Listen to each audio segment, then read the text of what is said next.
Well, welcome everybody. Thanks for joining me on this video. This is the first installment of sort of the second major question that I'm trying to ask for people, and that is, how am I doing? The first question we looked at was, what happened? And a lot of you had not heard my story as to what happened, and so we ended up doing 3 originally, but then we broke into 4 videos on what happened. And I talked about insomnia, I talked about Xanax and alcohol, then I talked about ministry burnout, and I talked about marriage. And kind of brought you up to the point where 2019 was a year of loss. It was a dark, dark year. I've got some blogs that deal with what I went through emotionally and trying to unpack that through some of the blogs that I'm writing. But I would say the biggest question that most everybody has asked me is, how am I doing? And they're talking about right now. And even when I went on social media and just started trying to get familiar with the social media world, that was easily the number one question that people direct messaged me on, was, how am I doing? Or I hope you're doing well, praying for you, and all those kind of things. So truly appreciate that, greatly appreciate it. And just wanted to give you an update on that. So in July of 2019, I actually sold the house that my wife and I had built, and we had lived in that house for over a decade, and sold that.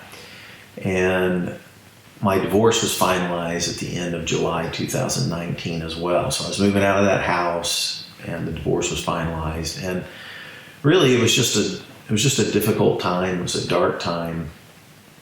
And I kind of collected myself after I got back from a trip to Colorado that I went on. And then really just decided, like, I need to get myself in a consistent kind of recovery. I'd gotten back from rehab back in the end of February, early March of 2019. And I had kind of gotten involved with a couple of groups, but I wasn't real consistent with it. And I was going through so much stuff with the house, the sale, lawyer, divorce, all that kind of stuff. And really, after all of that got over, and I found a place to move into, that kind of thing, then I was like, man, what am I going to do? And I was wrestling with all kinds of issues about loss and meltdown, and then actually trying to figure out how to move forward. And so I really decided to commit myself to recovery in a very dark place. I just kind of gave up, and I really did surrender, and I decided to, like, really commit myself wholeheartedly, 100%, to my own journey of recovery and kind of thing. So when I talk about recovery, I'm talking about recovery from addiction in particular. That's how I'm using the term recovery from addiction. And when I think about addiction, I think about 2 types of addiction. One would be a substance addiction, and most commonly we're thinking about alcohol, we're thinking about drugs. And even food, to a large extent, can be a big substance addiction. Overeating, or binging, purging, those kinds of destructive eating habits. And then the second type of addiction that I think about are behavioral addictions. There are a lot of behavioral addictions in our world. In fact, you could take almost any activity that people do on the planet, and it's probably a good thing, and you could do it in a healthy way, but taken to an extreme, it can become unhealthy. So you can take exercise, and actually over-exercise can become an addiction. You can take your mental thought processes, and you can get to where behaviors become obsessive and compulsive. Any kind of behavior, cleaning, could become an obsessive compulsive addiction. You could get addicted to gaming. You could get addicted to shopping. You could get addicted to gambling. You could get addicted to social media. I mean, there are all kinds of addictions that are behavioral. You could get addicted to sex or whatever. And all of these behaviors may not be wrong in and of themselves. In fact, many of them may be good gifts, but if you take them to excess, then you're into an addiction. And then you know something has power over you when you tell yourself or promise yourself that you'll quit, and then you just find yourself going back to it again and again and again and again. And I know people who are facing addictions who have tried for years to control their addiction, tried for years to manage it themselves, but invariably they go back to it again and again and again and again. And one of the things that's a sign that it's an addiction, that you're abusing a healthy gift, would be that it begins to tear apart all of your relationships. So addictions, even if it's a good thing, if you take it to an extreme, all of a sudden your behavior is tearing apart your relationship to God, it's tearing apart your relationship with yourself, it's tearing apart your relationship to your spouse or to your partner or to your kids or to your closest friends or to your work, your coworkers, that kind of thing. And so that's where behavioral addictions cross into unhealthy things, even if they might be in and of themselves a good behavior. So that's kind of what I think of when I think of recovery. So recovery begins really when you get honest with yourself. And I think brutal honesty is the key point and the foundation for all recovery. And so I just had to look at myself and say, hey, first of all, Xanax, I didn't, after I got out of rehab, I found a different psychiatrist and got off Xanax. I got off all sleep issues that were narcotic in nature, unhealthy kinds of things in nature, but that insomnia thing was still an issue for me, and I had to find some help in the non-narcotic field of a sleep aid. And then the second big thing for me was to just eliminate alcohol from my life. That was important because I'd let that get out of hand. I began to drink abusively, and so I really wanted some support. I've always kind of believed in community, the importance of community, and I think that you have to build community even around your brokenness or around your addictions. And so recovery is a community thing. We do it together.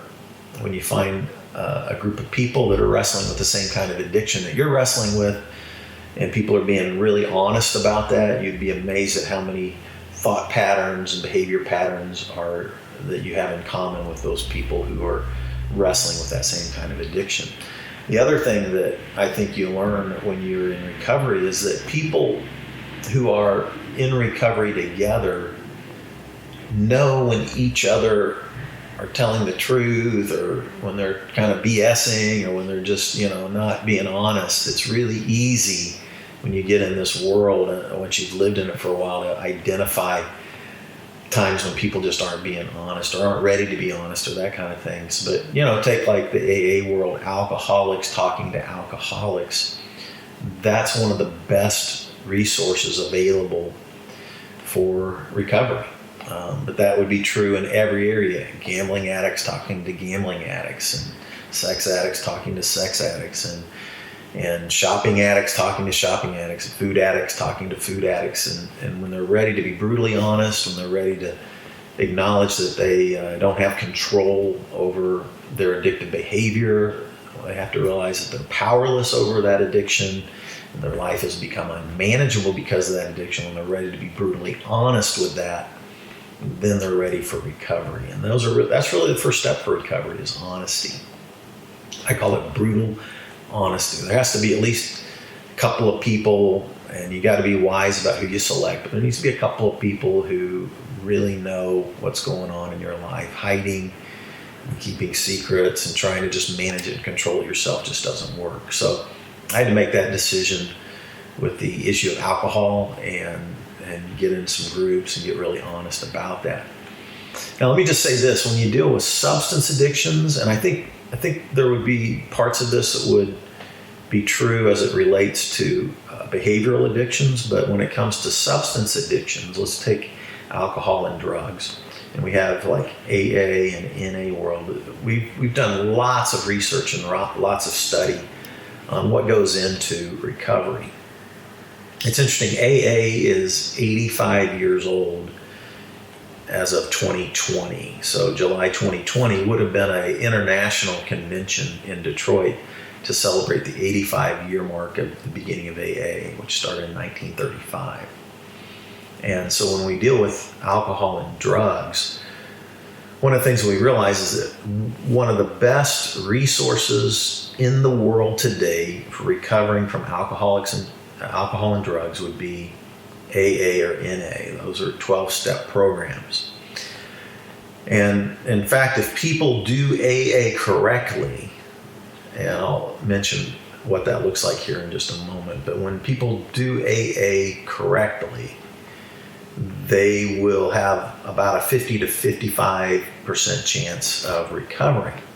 And that doesn't mean that they won't have relapses along the way, but if they stick with it and do it right, they have about a 50-55% chance of recovery.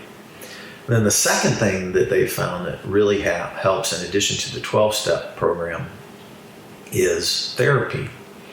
If you pick a good therapist who understands the issues of addiction and recovery, then if you add therapy to a 12-step group, that gives you another 10 to 15% of people who have a chance of recovery. So just with 12-step alone and therapy alone, you're pushing yourself into that 60 to 70% chance of recovery. The third thing that can help with substance addictions is some type of medication maybe that helps. There are some medications out there that if you drink or use, you get sick. There's some medications out there that curb addictions. But if you couple medication with monitoring, so let's say you set yourself up on a type of medication and then you have to do some type of breath test or urine test or something like that and report it to an individual so that you know if you use, it's going to be found out in monitoring. That kind of accountability can add even another layer of success and add another, say, 10% success factor. So with 12-step groups, with therapy, and with medication monitoring, you can push up into the 80% success ratio of recovery. So I think that's important to think about as you think about recovery. And while some of you might not use all of those steps, I think everybody can start with a support group of some sort. So if you think about it, we've got AA and NA for drugs and alcohol, but there's an Overeaters Anonymous that uses 12 steps for food addictions, and then there's all kinds of 12-step groups for behavioral addictions like Sex Addicts Anonymous, or you can go to Gambling Anonymous, or you can go to, just about any kind of AA, any kind of behavior that you think of that people get addicted to. There's probably an AA group. So you could literally just get online, Google 12-step groups in Kansas City, if you're in Kansas City or whatever city you're in, get online, Google it in your city, and you'd probably be surprised that there's a support group that deals with your addiction somewhere in that city. And so that's a great place to start. And when I mentioned earlier that how you do your group support is a critical part of it.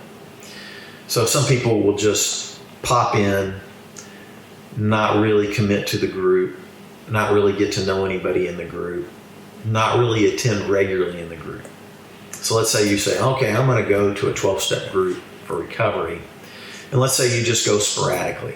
You just pop in once a month or twice a month or every other month or something like that. And you come and you go and you don't really build any relationships in the group. That's not what I'm talking about. That won't work. That won't get you to that 50-55% success rate in recovery with the 12-step model. That's the wrong way to do the 12-step group. What we're talking about is committing to the group, committing to brutal honesty, going to that group, being brutally honest with the people in that group about your addiction, and you attend the group regularly. That is, that you're going perhaps several times a week. I know in the AA group, many times they'll talk about 90 and 90. So a lot of times to get you off to the right start, groups will talk about going to 90 meetings in 90 days. So you're literally going to a meeting every day for 90 straight days. But there's research around addiction recovery. If you break that cycle for that amount of time, then you'll set new patterns, new habits, and new behaviors that will give you a big chance of recovery if you do that 90 and 90. But you're going to that group and you don't just pop in and pop out and not get to know anybody, but you're actually being honest when it comes around to you. You share. You also get there a little early, get to know people. You stay a little late, you get to know people. And the next thing you're doing, you're building friendships and relationships with people that have the same addiction as you. That addict talking to addict is powerful. In fact, they've proven that kind of group support, when you're being brutally honest, is more important than even your therapist, really, to be honest with you. That kind of addict-to-addict relationship, friendship. And if you commit to it, you're going to build friendships that are lifelong friendships. I really believe that. And now all of a sudden you're not going because you're embarrassed or ashamed or you have to, or you're drug appointed or court appointed or whatever, that kind of thing. But now you're doing it because you have friends there, you want to go there. You miss it if you don't go there. And so you're building a habit. You're going to meetings. You're attending several meetings a week is a key. You're building friendships, and that's a key. And then you keep going even after you feel like you beat it. Let's say you get 90 days, 6 months, 9 months, a year under your belt, and you've been sober for that long, and you've abstained from that addiction. There's a thinking component that's important to remind yourself of. So they'll talk about you going to meetings really for the rest of your life. Because think about this, recovery is a lifestyle and recovery is a lifelong process. So in a certain way, you're always in recovery because recovery is a lifestyle. The 12 steps are a lifestyle. And all 12 steps are really rooted in the Bible. But because so many people come to AA or NA and they're agnostic or atheists, they just talk about a higher power. But spirituality is a critical component to recovery. And I'll be talking more about that later in a podcast series that I'll be doing. So recovery is important. So I committed myself to several different types of groups. I went to a therapy group, and I went to some groups that are in the city that are 12-step in orientation, and really just started working it from that group angle. I also found 2 different therapists that I really like, and I'm going to talk about more of that in my next video. And I would just say that for over a year now, I've really been in and cemented into the recovery community in the Kansas City area. I've built lots of friendships in the recovery community over the last year. And those friendships have been wonderful. They've been supportive, and they've been incredibly healing. And it helps you get out of your own embarrassment, your own shame, your own powerlessness, and really get you on a track to recover and to live life as I think God intended us to live. So the path to recovery is a great path, and if you're in need of that, let me just encourage you. You're welcome to reach out to me. You can reach me through any of the social media platforms and direct message me. I pretty much friend anybody who wants to be friended in that world. But you can also Google and reach out to support groups that you can find in the city as well. And so I'd love to be praying for you, helping you, encouraging you. If you have friends, neighbors, relatives, coworkers, family members, that need recovery, you can't work anybody's program. They have to be ready for it. They have to kind of hit bottom and make their own decisions. Nobody can work a program for somebody else. But we can always encourage. We can always let people know that there are resources available.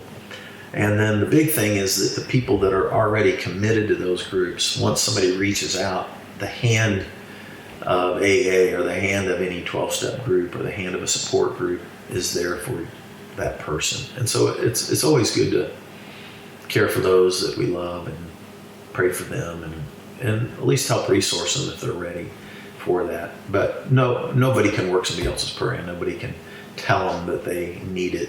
That won't typically work. But when people are ready, when they've hit bottom enough, typically they can find help. And there's lots of help out there, and I encourage you to do that. So thanks for tuning in. That's just a little bit of how I'm doing on the road of recovery. And if you need that road as well, I hope you find it. And God bless you, and take care. We'll see you next time.